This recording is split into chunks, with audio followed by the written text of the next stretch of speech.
ভারতকে ভারতকে সার্বভৌম সার্বভৌম সমাজতান্ত্রিক ধর্মনিরপেক্ষ গণতান্ত্রিক সাধারণতন্ত্র রূপে গড়ে তুলতে এবং তার সকল নাগরিকই যাতে সামাজিক, অর্থনৈতিক ও রাজনৈতিক ন্যায় বিচার, চিন্তা, মত প্রকাশ, ধর্ম, বিশ্বাস এবং উপাসনার স্বাধীনতা, সামাজিক প্রতিষ্ঠা অর্জন ও সুযোগের সমতা প্রতিষ্ঠা এবং তাদের সকলের মধ্যে ব্যক্তির মর্যাদা এবং জাতীয় ঐক্য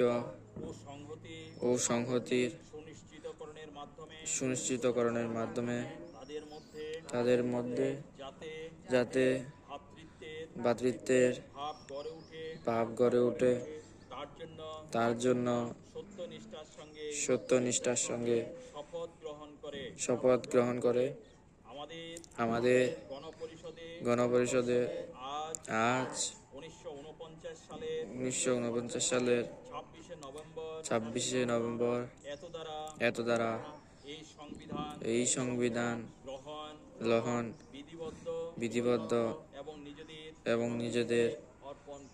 অর্পণ করছে। ধন্যবাদ সবাইকে। আমরা যে শপথ বাক্য